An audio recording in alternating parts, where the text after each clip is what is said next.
Hey everyone, thanks for joining us for our second official webinar for the My Power Hope Route Riders. My name is Shawn Heidgen, and I am the one that's going to guide you through your training and final prep for the Hope Route. A couple of housekeeping items that I like to just go over before the start of every webinar is asking questions. I have everyone on mute just to make the sound quality as good as possible for the webinar. So if you have a question, feel free to use the chat box. I have it open in a separate monitor, so I'm keeping an eye on it. Feel free to ask questions at any time during the webinar. The second thing is we are recording, so for those of our My Power riders who can't join us at this scheduled time, they have the ability to watch it at any time at their convenience. And if there was something that you want to go back and watch again, maybe they didn't get it quite the first time, it'll be on YouTube, so the link, I'll send the link as soon as we're done so everybody has access to it. Outline of what we're going to go over today.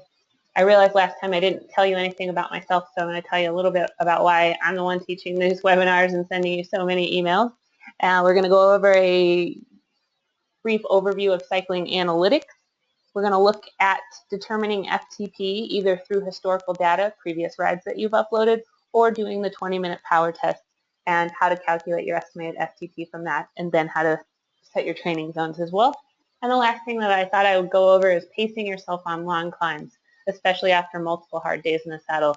I know all of you guys have that coming up, and you're probably wondering, how the heck do I use power to determine what level of effort I put out on these long climbs coming up in the Hope Route. So we're going to go over that and hopefully give yourself a little peace of mind knowing that you have this great tool that's going to show you how to pace yourself on climbs. Okay, a little bio about myself. How did I become a power expert? Well, I was an early adopter of power. I've been training with it for about 15 years.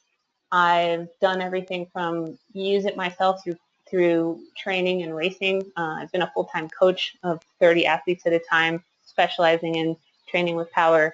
I've had an indoor cycling center in 2003 that had a 10-person CompuTrainer system, and I also, what led me to become an early adopter of training with power? Well, I had a significant injury. I broke my right hip in 1998. Lots of complications. I ended up going up to the Mayo Clinic, went through their chronic pain program, and was off the bike for a couple of years. When I was able to get back on the bike, I could only do it for about 15 minutes at a time due to the pain and just my fatigue level. I would get worn out really, really quickly. I did have the ability to suffer, though. Being a chronic pain patient teaches you how to deal with pain at a pretty high level. So I had that going for me, because we all know that cycling is a sport of suffering. So I could check that one off the box. But when I got a second chance to get back on the bike, I also had this laser-like focus.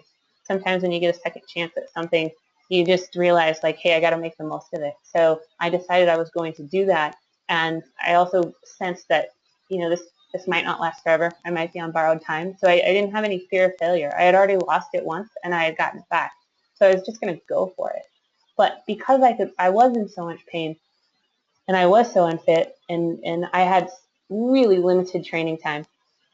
So what I needed to do was make the most out of literally every second and every watt that I had on the bike, which led me to create these incredibly specific workouts.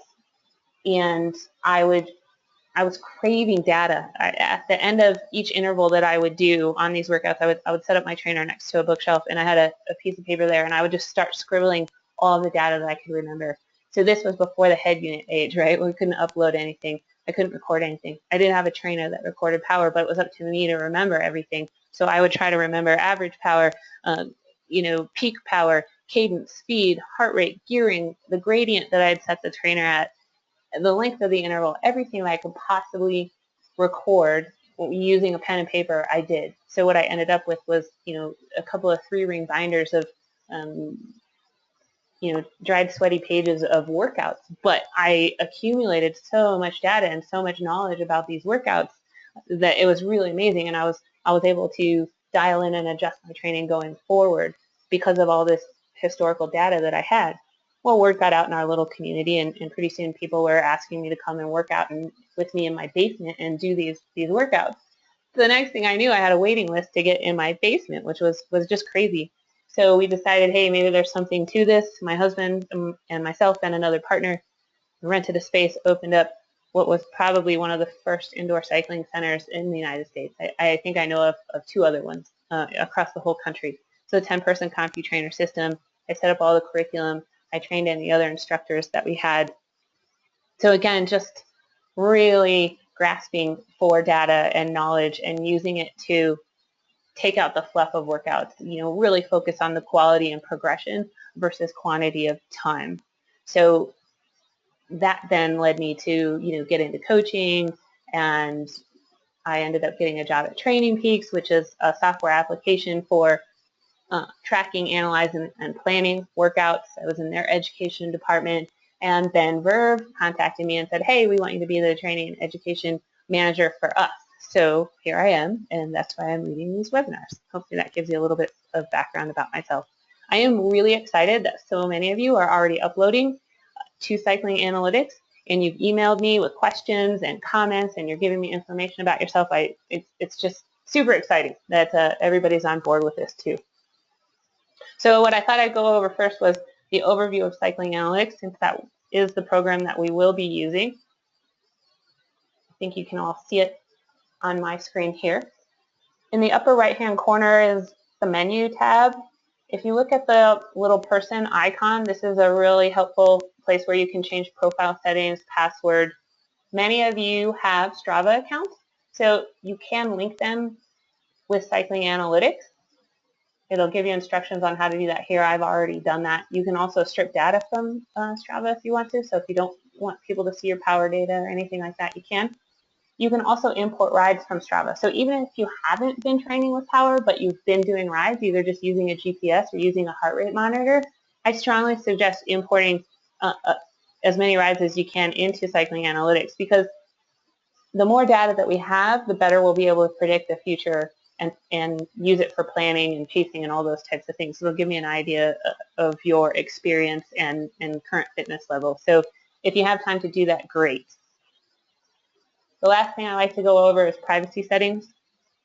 If you do ride from your house and you don't want the GPS coordinates available, you can add in that location. There's a couple of sections of questions up above. Given a link to your profile, if you want to change the link on your profile to make it private, you can. I don't have any problem with that, but I do prefer that you keep the link to rides open, because chances are we're going to be sharing some of those links during the HOT route and leading up to the HOT route on any specific training settings. So I'd like to be able to show the public rides, but I don't necessarily need to be able to show them your power profile or your metrics history. The next item you see on mine is coaching. I have a coaching account. You won't see this. The next tab for you should be athlete. And this is where the important personal metrics are that I've been talking about in the last webinar and several emails from me. Data is awesome, but data is only awesome if the personal metrics that you provide are accurate. Otherwise, it's worthless. So what's the point of all this? So I really need everybody to go in and at least put in a weight. I don't care if it's in pounds or kilograms, whatever works for you. If you know your functional threshold power, if you know your maximum and resting heart rate, go ahead and put those in. If you don't, we're going to figure it out shortly. So if you want to enter in your weight, you basically just click on it, add new weight measurement, save it. If you've made a mistake, click on something that you previously entered. You can either delete it or you can edit it and save it. Same thing goes for power. Some of you have told me, hey, I'm working with a coach, or I'm a long-time user of power and I have my FTP dialed.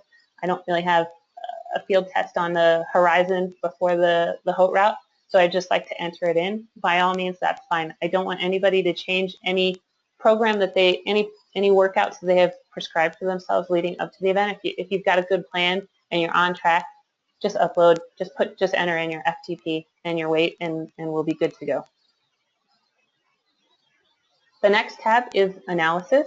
I like to think of this as generally trends over time. So there's a calendar feature that we'll look at next, and this analysis is looking kind of at the big picture. You can look at your training load. That's something we're going to dive into deeper next week. You can look at your time in zones. You can even make custom charts if you want to. And one of the favorite charts of cycling analytics is the power curve. Now this is the old version. If you see on the bottom, there's a hyperlink to try out the new power curve chart. I always like the new power curve chart. I think it's a little bit more customizable and prettier colors, to be quite honest. You can add curves if you like. The default values that come up are all time, this year, this month, and this week. Sometimes what I'll add when I'm looking at my athletes and I know they've done a workout today, I'll add a curve and you see that it gets added at the bottom and I'll click on day. I know myself I haven't done anything today, so it doesn't really matter. But you can definitely customize these. I think you can even change the colors if you want to. But the power curve chart, this is very, very useful in looking at, first it'll show you your peak powers over time, the year, all time, the week, the month, etc., or even a day. But this is where you can really clue into setting your FTP if you've uploaded historical data or you want to use a previous ride file. You can do it by either looking at the 20-minute power, or if you know that you've put in a good solid 1 hour effort, you would do it here.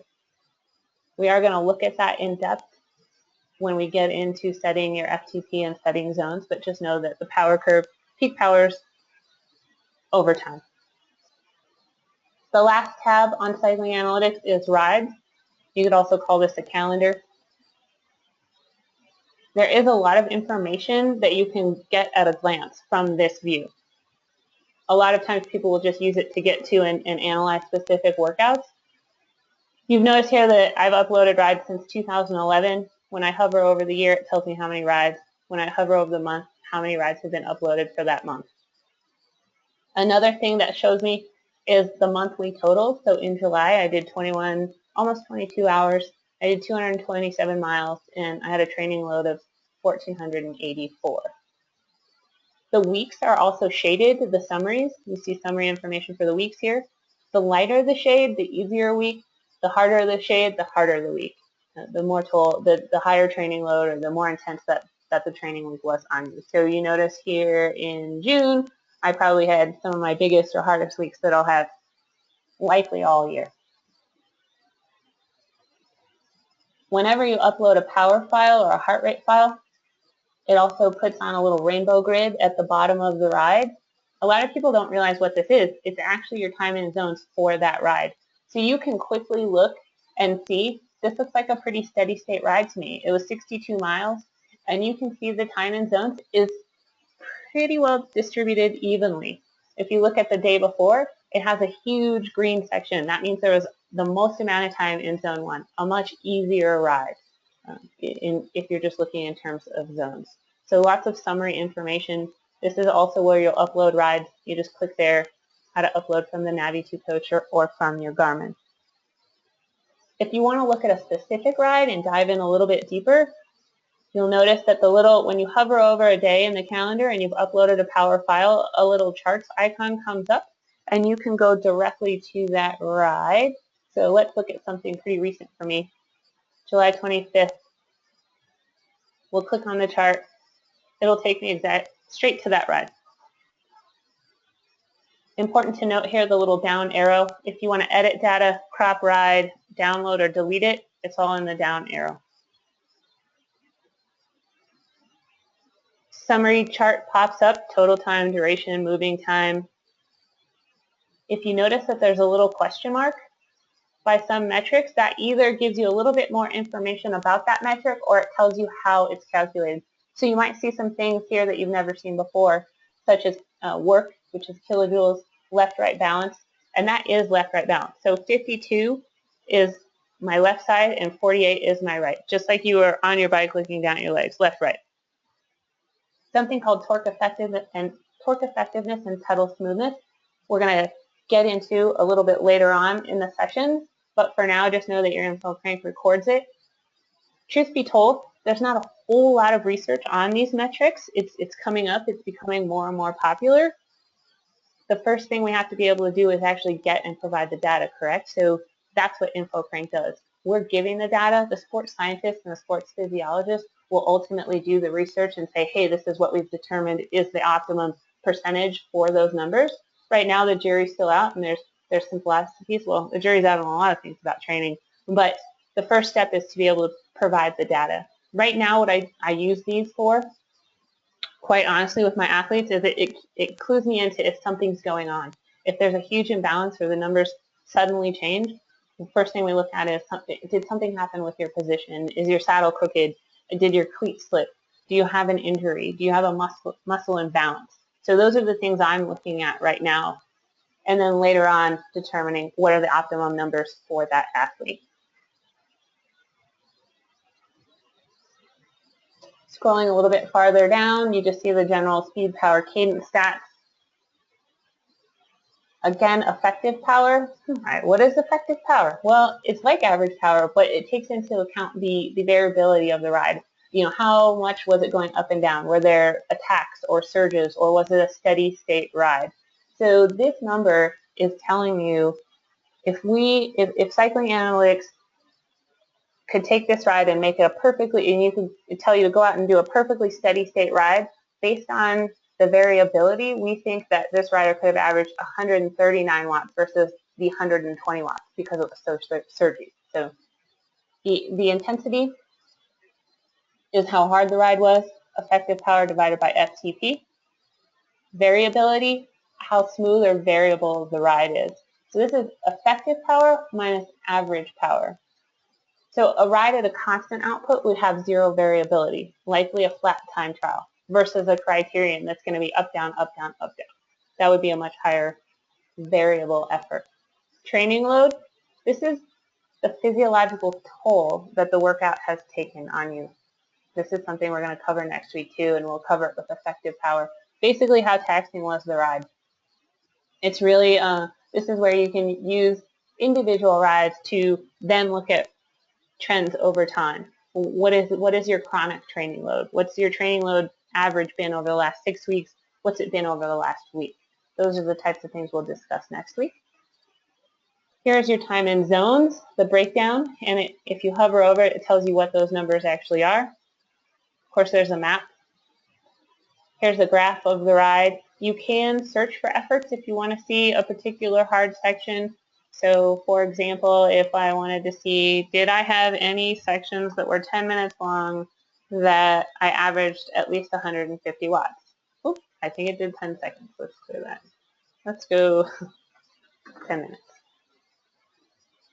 There was one. Okay, I wonder where it happened. Well, if I click on the segment, it highlights it in the graph. It gives me all of the stats right away. It also shows me where I did it on the map, so I can actually see at what place during the ride did I put out this effort. And if I had efforts that were, this happens to be, I think, exactly 150 watts. If I had 10-minute section where I went over 150 watts, it would give me that number as well. So it would say, yes, at this section of the ride, you averaged 170 watts. This wasn't a particularly hard, intense ride for me, so I was pretty much just doing a lot of endurance work. As you can see here, there's quite a bit of time in zones 1, 2, and 3. The last thing is the power curve. This is similar to the other power curve, except it shows today automatically. Again, the defaults are all time, this year, this month, this week, and today. So by seeing this, you can see the green ride is today. Didn't really do anything that came close to any all-time or even this month type of efforts until I get out to, maybe to the 2-hour mark, maybe this week or this month. Any questions on the power curve chart? There are some other charts here. You can look at force versus cadence.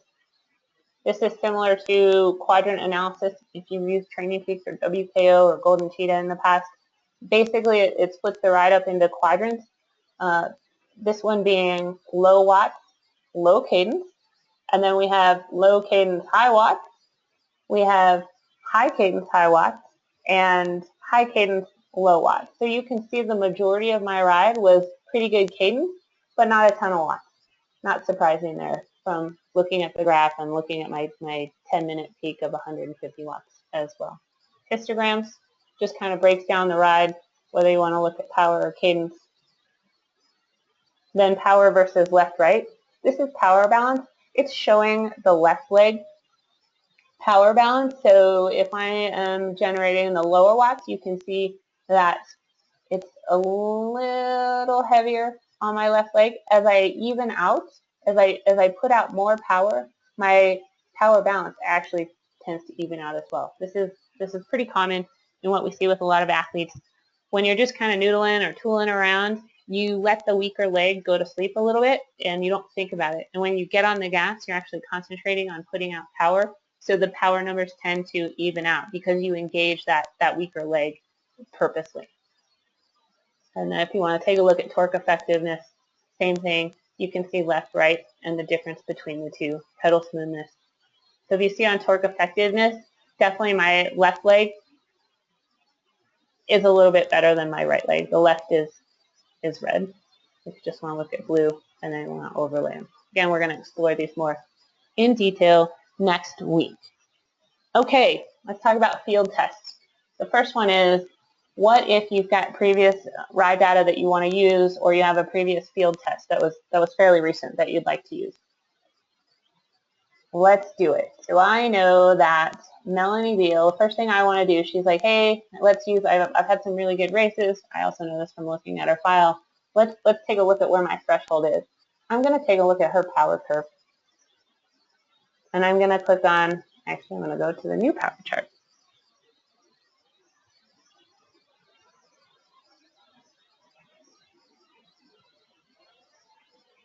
Here we have the pretty colors.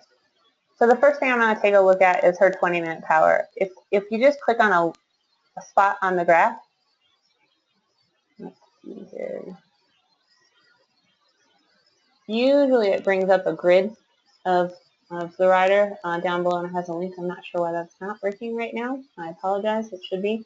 Anyways, I can see her peak 20-minute power was 230 watts in May, and most recently in July it was at a crit that was 216 watts. Now I know this rider and I know where those power numbers occurred. She is a local Colorado rider, so she lives at altitude. The May 10th numbers were set at close to sea level, so they're a little higher than she's normally used to training with. So I would be more likely to use the 216 crit number. But in looking at this, I don't see a huge drop-off between her 20-minute and 1-hour power. So let's take a look at her 1-hour power. And that shows, again, a similar statistic, a little bit higher at sea level and a little bit lower at Wednesday Worlds at 202. Now, both of these are race-type situations, and they're mass start situations. They're not time trials, which means that they're highly variable. So I think if we look at her effective power, it's going to be quite a bit higher than her average power because it was anything but a steady state effort. So if I look at, let's see here.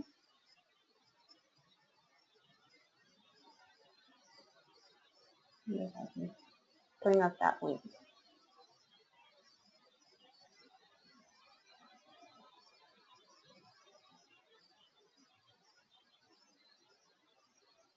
So I see here Wednesday Worlds, oh, that's a 2-hour power. Wednesday Worlds on July 15th, she had 203 watts. So let's look at her rides. And then we see Wednesday Worlds on the 15th. And you can see here, I said do this and treat it like a race. So if we go down,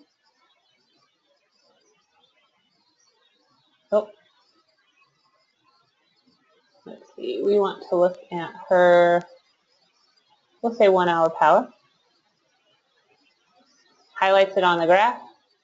And here we can see her peak 1-hour power. Average power was 202, but her effective power, again taking into account how intense the ride was, is 224 watts. So there's a pretty big discrepancy there. So again, what cycling analytics is telling us is, had it been a perfectly even steady state effort, she could probably average 224 watts instead of the 202, because if we remove the surges and turn it into a time trial. So then at this point, what I do is this is where a little bit of personal preference and philosophy comes through, but I'm going to split the difference, and I'm going to probably set her threshold at 210 watts, just because we don't have a flat 1-hour effort, but I do think she's capable of it. So then I would go in under athlete power, and there you go. I'd set her threshold at 210. Then to set her zones, I set her zones automatically. Usually I just use Coggins zones. I know somebody asked if we do sweet spot training, or if it's possible to list sweet spot. You can change the number of zones, and you can change the name of the zones, and you can change the percentage. So if you want to reset these in your own account, I'm totally fine with that. If your coach has custom zones or you have custom zones, then you just click update, and we can use the zones that you're used to using for you. You're not stuck with Heidgen zones. So that goes over how to use previous ride data to set your FTP. What happens if you're brand new to Power and you don't have any previous rides to upload? One of our My Power riders, he's quite experienced, and he's been training hard for the HOT route, but he's been doing all heart rate based training, and we need to get his functional threshold power, and we need to set up his zones. So he did go out and do a field test like I instructed. The email that I sent, I think everybody should have gotten instructions on how to do it. And he told me that it was lap 2. So here we get the summary. Here we get on the map where it was at. I can look at Ian's ride data, 20 minutes, 7.2 miles, average speed 21.5, average power 278 watts, average cadence 94 RPM. Awesome job. Another thing that I clue into right away is the average gradient of 0.3, basically a flat ride. Left-right power, torque effectiveness, decoupling. That is your heart rate in relation to your power output.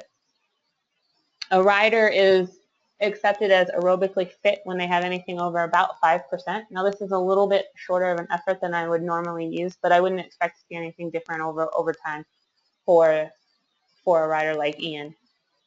So when you do a 1 or 2 hour time trial, one of two things usually happens. Either your heart rate stays the same and your power declines, or your heart rate goes up and your power stays the same. Well, that rate of difference or decoupling between the two is what's said to be your decoupling rate, and you can use that to determine how aerobically fit an athlete is. And once you get to about 5%, a lot of coaches or exercise physiologists or scientists will say, okay, you're aerobically fit, it's time to work on other stuff, such as threshold, VO2, neuromuscular power, those types of things. You can get into more specific, more intense training.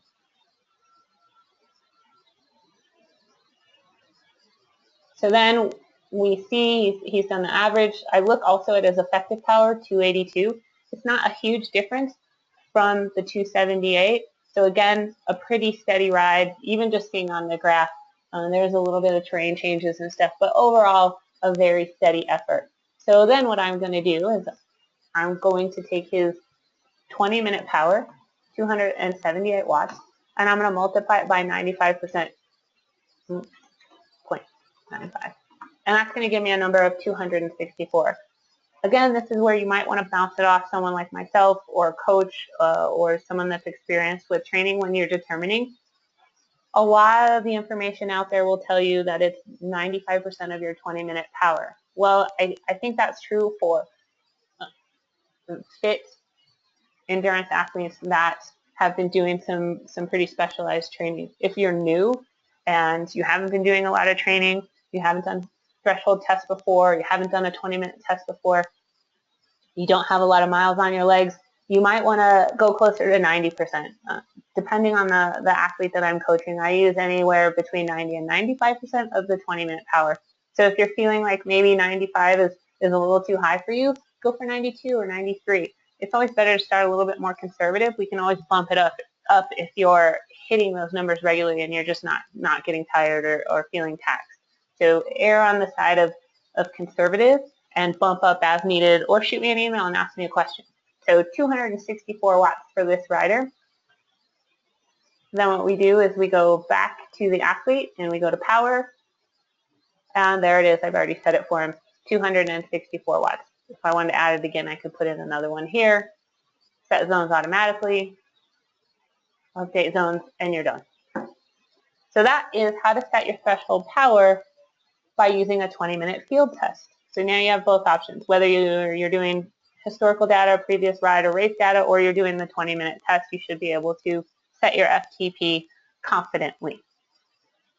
The last thing that I would like to go over is pacing yourself on long climbs, because I know a lot of you have this big ride looming in the not too distant future. And if you're new to power, you're wondering, how the heck do I use this thing to pace myself properly on these climbs? Because it really, really is a great tool, because our mind, we can't always trust it, right? We get excited and we might go too hard and we don't think it's too hard, or we might be really tired mentally, and that leads us to believe that we're going harder than we actually are. But this InfoCrank power meter can say exactly what you're doing, and based on your FTP, you will be able to just dial in an exact power number and be confident that it's the right effort for you. So how do we do that? I'm going to go back and look at myself as an example. So I'll go back to rides. And recently, you can see by the dark colors, I was over in the Alps and doing a lot of riding that I normally don't get a chance to do. And even though I'm an experienced rider and I have lots of miles on my legs, I know how to take care of myself, I know pretty well how to pace myself, I really didn't do the specific training that I should have been able to leading up to this ride. I'm busy, like most of you or all of you, and work a full-time job, so my training's limited. So I figured I would be a great example of someone who did a pretty big block of training, not anything like the Haute Route, but still significantly more than I was used to. I think the biggest ride that I did leading up to this was probably 2.5 hours. Let's look at, I think the date I want to use is the 23rd, correct. So you can see I've had almost a big week. Yeah, I've had a week of riding.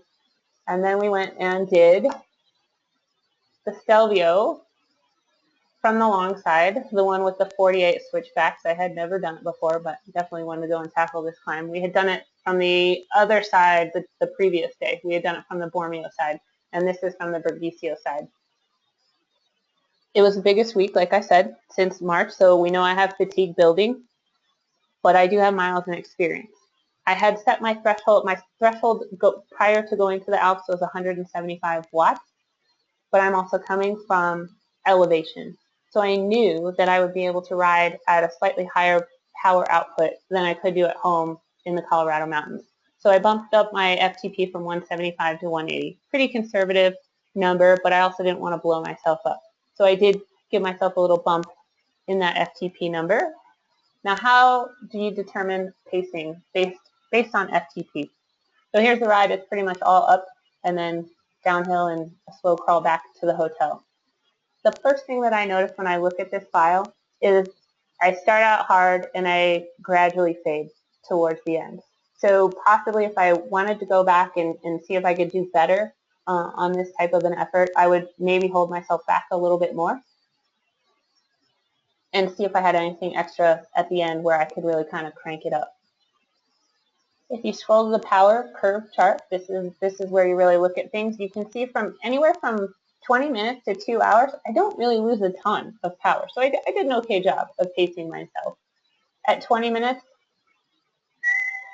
my peak power was 181 watts. My all-time was 186, which was the day before.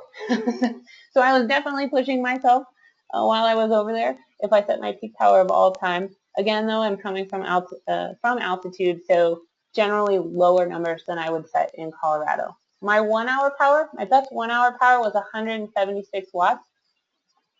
Again, the day before, 622. So I'm definitely not holding a whole lot back while I'm over there. But my 2 hour peak power goes from 1 hour at 179 watts to 2 hours at 164 watts. So if we click on the 1 hour, we go back on the graph, I look at it here, my average cadence is 73 RPM. Left-right power, pretty close to perfectly balanced. But then let's look and see what happens in the second hour. Well, my power goes from 170 some watts to 148. Clearly the decline that I mentioned earlier. So not a great job of pacing myself. The average power was 164. So if we bring out our little calculator again, and I say my threshold, if I average 164 for the 2 hours, and my average threshold is 180, I averaged 91% of my threshold for 2 hours. Again, I already mentioned that I might pace myself a little bit differently, but the fact that after a week of hard riding in the Alps, I was able to average 91% of my threshold for 2 hours and set my peak power, numbers the day before, this is a really good sign to me. I'm doing good. I'm handling the training load and I'm handling the fatigue pretty well. So what I would recommend people do, depending on your fitness level and your experience level, you're going to pick a number somewhere probably between 80 and 95% of your threshold to hold on the climb, and try to hold yourself back to not go over that. Now, this is also dependent on what your goals are for the Haute route. If your goal is just to compete and you don't care about a finishing place, an overall ranking, anything like that, again, go conservative. Go 75, 80% of your threshold. You won't be wrecked every day. Hold yourself back, hit that 75, 85, 80, 85%, and not completely wreck yourself. Now, if you're going to win, or you're going to podium, or you're going for the best place possible, I will go closer to that 90, 95% of your threshold. If you've done specific training and you know that you're as fit as you can be going into this event, you're ready, and you've done prescribed training for it, 90, 95% would be what I would target for the climbs. Where can you make up the most ground on people? It's going uphill. Everybody tends to go downhill pretty fast when you get into a competitive environment. On the flats, you can draft. But climbing is definitely where you can put time into your competitors. So again, it's a big range, 75 to 95%, but depending on what you've done prior to the Haute route and what your goals are for the Haute route, that gives you an idea of which end of the spectrum you're going to be on, whether it's going to be the 75 to 85 or the 85 to 95. And then I would suggest looking, if you have previous ride data, what you've been able to hold in the past. And if you have any other long rides coming up, if you're somebody who doesn't maybe have the first, if you're not doing the Pyrenees, if you're doing the Alps or the Dolomites, go out and see what you can handle on a long climb if you have the ability to. If you don't have climbs, there's still a way. And that's by using big gear work, possibly on a trainer or into a headwind. You can simulate a long climb. So those are things that you can do to gauge your effort. You might not be able to do a lot of back-to-back days because it's getting closer to your event, but you could go out and do something for an hour or two at a lower threshold, right? So don't completely blow yourself up, but go out and try that 75 or 85% threshold, which might be somewhere around the sweet spot for some of you, just tapping into it, or a tempo type effort, and see how it feels and note how it feels. Did it feel easy? Were you rested? Think about how you're going to feel when you have multiple days on yourself. I would definitely try to get in a couple of efforts at the lower range, just so you understand how that feels and how it's felt in the past, what you were able to handle. So hopefully that gives everyone a little bit of information about how to pace yourself on long climbs and long climbs day after day. As always, any questions, hit me with an email, hit me up on Skype. I appreciate all of you for taking part in this, and I look forward to talking with you guys over the coming weeks and helping you have your best Haute route possible. Thanks again. Take care.